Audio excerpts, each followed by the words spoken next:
या देवी सर्वभूतेषु शक्तिरूपेण संस्थिता नमस्तस्यै नमस्तस्यै नमस्तस्यै नमो नमः।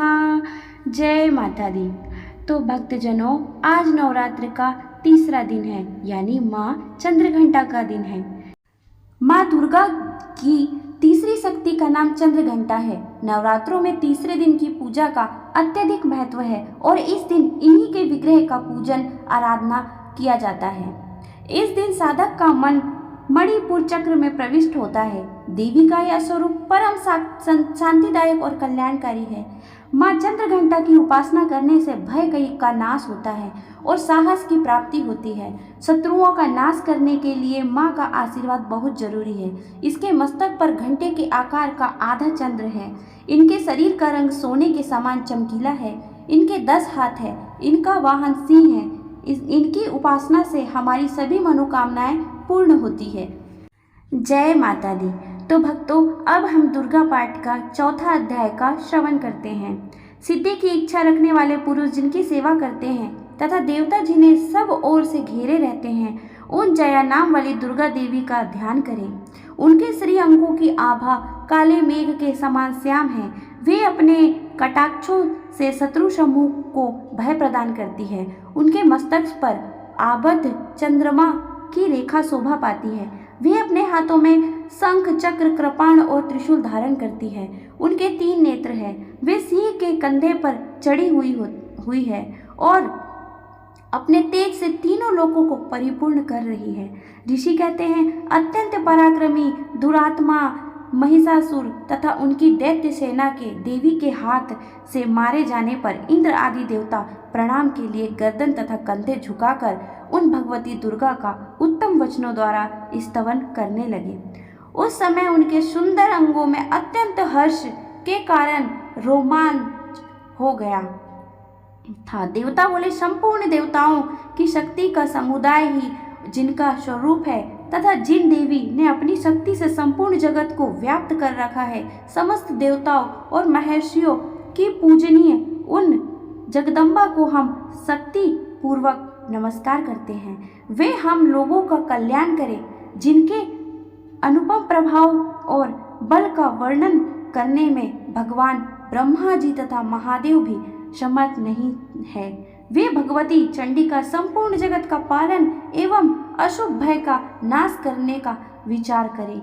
जो पुण्यात्मा के घरों में स्वयं ही लक्ष्मी रूप से, पापियों ने यहाँ दरिद्रता रूप से, शुद्ध अंतः करने वाले पुरुष के हृदय में बुद्धि रूप से, सत्य पुरुषों में श्रद्धा रूप से तथा कुलीन मनुष्यों में लज्जा रूप से निवास करती है, उन आप भगवती दुर्गा को हम नमस्कार करते हैं। देवी, आप संपूर्ण विश्व का पालन कीजिए। देवी, आपके इस अचित्य रूप का असुरों का नाश करने वाले भारी पराक्रम का तथा समस्त देवताओं और दैत्यों के समक्ष युद्ध में प्रकट किए हुए आपके अद्भुत चरित्र का हम किस प्रकार वर्णन करें। आप संपूर्ण जगत की उत्पत्ति में कारण हैं। आप में सत्वगुण, रजोगुण और तमोगुण, ये तीनों गुण मौजूद हैं, तो भी दोषों के साथ आपका संसर्ग नहीं जान पड़ता।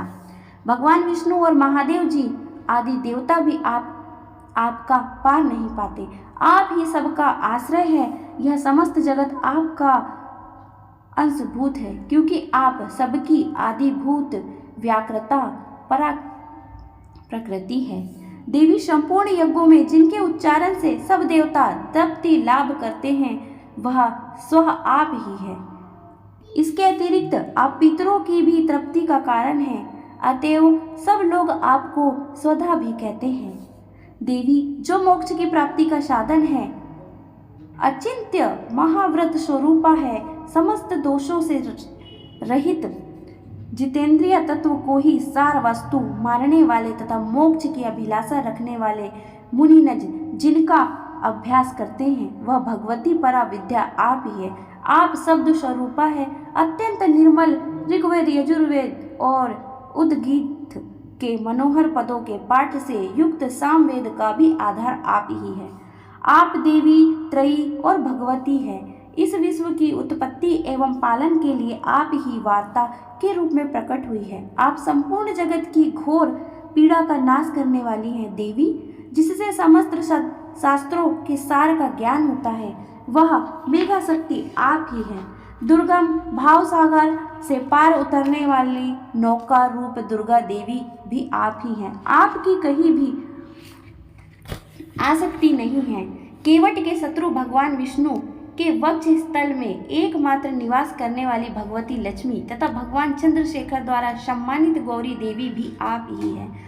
आपका मुख मंद मुस्कान से सुशोभित निर्मल पूर्ण चंद्रमा के बिंब का अनुकरण करने वाला और उत्तम सुवर्ण की मनोहर कांति से कामनीय है, तो भी उसे देखकर महिषासुर को क्रोध हुआ और सहसा उसने उस पर प्रहार कर दिया। यह बड़े आश्चर्य की बात है देवी। वही मुख जब क्रोध से युक्त होने पर उदय काल के चंद्रमा की भांति लाल और तनी हुई भुएं के कारण विकराल हो उठा। तब से उसे देखकर जो महिषासुर के प्राण तुरंत ही निकल गए। यह उससे भी बढ़कर आश्चर्य की बात है, क्योंकि क्रोध में भरे हुए यमराज को देखकर भला कौन जीवित रह सकता है। देवी आप प्रसन्न हो। परमात्मा स्वरूपा आपके प्रसन्न होने पर जगत का अभ्युदय होता है और क्रोध में भर जाने पर आप तत्काल ही कितने कुलों का सर्वनाश कर डालती है। यह बात अभी अनुभव में आई है, क्योंकि महिषासुर यह विशाल सेना क्षण भर में आपके कोप से नष्ट हो गई है। सदा अभ्युदय प्रदान करने वाली आप जिन पर प्रसन्न रहती हैं, वे ही देश में सम्मानित हैं। उन्हीं को धन और यश की प्राप्ति होती है। उन्हीं का धर्म कभी शिथिल नहीं होता तथा वे ही अपने हष्ट पुष्ट स्त्री पुत्र और भ्रातृयों के साथ धन्य माने जाते हैं। देवी आपकी कृपा से पुण्यात्मा पुरुष प्रतिदिन अत्यंत श्रद्धापूर्वक सदा सब प्रकार के धर्मानुकूल कर्म करता है और उसके प्रभाव से स्वर्ग लोक में जाता है। इसलिए आप तीनों लोकों में निश्चय ही मनोवांछित फल देने वाली हैं। माँ दुर्गा आप स्मरण करने पर सब प्राणियों का भय हर लेती है और स्वस्थ पुरुषों द्वारा चिंतन करने पर उन्हें कल्याणमयी बुद्धि प्रदान करती है। दुख दरिद्रता और भय हरने वाली देवी आपके सिवा दूसरी कोई नहीं है, जिसका चित्त सबका उपकार करने के लिए सदा ही दर्याद्र रहता है। देवी इन राक्षसों के मारने से संसार को सुख मिले तथा ये राक्षस चिरकाल तक नरक में रहने वालों के लिए भले ही पाप करते रहे हो, इस समय संग्राम में मृत्यु को प्राप्त होकर स्वर्ग लोक में जाए। निश्चय ही यह सोचकर आप शत्रुओं का वध करती हैं। आप शत्रुओं पर शस्त्रों का प्रहार क्यों करती हैं? समस्त असुरों को दृष्टिपात मात्र से ही भस्म क्यों नहीं कर देती? इसमें एक रहस्य है। यह शत्रु भी हमारे शस्त्रों से पवित्र होकर उत्तम लोक में जाए, इस प्रकार उनके प्रति भी आपका विचार अत्यंत उत्तम है। खड्ग के तेज पुंज की भयंकर दीप्ति से तथा आपके त्रिशूल से अग्रभाग की घनीभूत प्रभा से चौंधिया कर जो असुरों की आंखें फट गई है, उनके कारण यही था कि वे मनोहर रश्मियों से युक्त चंद्रमा के समान आनंद प्रदान करने वाले आपके इस सुंदर मुख का दर्शन करते हैं। देवी आपका शील दुराचारियों के बुरे बर्ताव का दूर करने वाला है। साथ ही यह रूप ऐसा है जो कभी चिंतन में भी नहीं आ सकता और जिनकी अभी दूसरी से तुलना भी नहीं हो सकती, तथा आपका बल और पराक्रम तो उन दैत्यों का भी नाश करने वाला है जो कभी देवताओं के पराक्रम को भी नष्ट कर चुके थे। इस प्रकार आपने शत्रुओं पर भी अपनी दया ही प्रकट की है। वरदायिनी देवी, आपके इस पराक्रम की किसके साथ तुलना हो सकती है तथा शत्रुओं को भय देने वाले एवं अत्यंत मनोहर ऐसा रूप भी आपके सिवा और कहाँ है। हृदय में कृपा और युद्ध में निष्ठुरता, ये दोनों बातें तीनों लोगों के भीतर केवल आप में ही देखी गई है। माता, आपने शत्रुओं का नाश करके इस समस्त त्रिलोकी की रक्षा की है। उन शत्रुओं को भी युद्ध भूमि में मार कर स्वर्ग लोक में पहुंचाया है तथा उन्मत्त दैत्यों से प्राप्त होने वाले हम लोगों के भय को दूर कर दिया है। आपको हमारा नमस्कार है। देवी, आप शूल से हमारी रक्षा करें। अंबिके, आप खड्ग से भी हमारी रक्षा करें तथा घंटा की ध्वनि और धनुष की टंकार से भी हम लोगों की रक्षा करें। चंडी के पूर्व, पश्चिम और दक्षिण दिशा में आप हमारी रक्षा करें। तीनों लोकों में आपके जो परम सुंदर एवं अत्यंत भयंकर रूप विचरते रहते हैं, उनके द्वारा भी आप हमारी तथा इस भूलोक की रक्षा करें। अंबिके, आपके कर पल्लवों में शोभा पाने वाले खड्ग, शूल और गदा आदि जो जो अस्त्र हो, उन सब के द्वारा आप सब ओर से हम लोगों की रक्षा करें। ऋषि कहते हैं, इस प्रकार जब देवताओं ने जन्म माता दुर्गा की स्तुति की और नंदनवन के दिव्य पुष्पों एवं गंध, चंदन आदि के द्वारा उनका पूजन किया, फिर सबने मिलकर जब शक्ति पूर्वक दिव्य धूपों की सुगंध निवेदन की, तब देवी ने प्रसन्न वदन होकर प्रणाम करते हुए सब देवताओं से कहा। देवी बोली, देवताओं, तुम सब लोग मुझसे जिस वस्तु की अभिलाषा रखते हो उसे मांगो।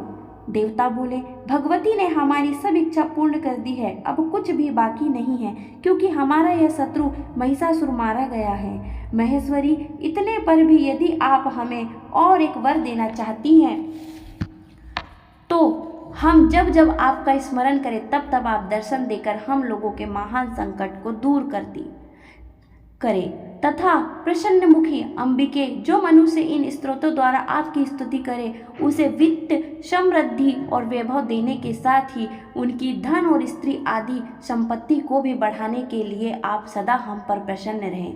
ऋषि कहते हैं, राजन, देवताओं ने जब अपने तथा जगत के कल्याण के लिए भद्रकाली देवी को इस प्रकार प्रसन्न किया, तब वे तथास्तु कहकर वहीं अंतर्ध्यान हो गई। भूपाल, इस प्रकार पूर्व काल में तीनों लोकों का हित चाहने वाली देवी जिस प्रकार देवताओं के शरीरों से प्रकट हुई थी, वह सब कथा में मैंने कह सुनाई है। अब पुनः देवताओं का उपकार करने वाली वह देवी दैत्य, दुष्ट तथा शुंभ निशुंभ का वध करने एवं सब लोगों की रक्षा करने के लिए गौरी देवी के शरीर में जिस प्रकार प्रकट हुई थी, वह सब प्रसंग मेरे मुंह से सुनो। मैं उनका तुमसे यथावत वर्णन करता हूँ। इस प्रकार श्री मार्कंडेय पुराण में सार्वांगिक मनवंतर की कथा के अंतर्गत देवी महात्म्य में शुक्रादि स्तुति नामक चौथा अध्याय पूरा हुआ। बोलो जय माता दी।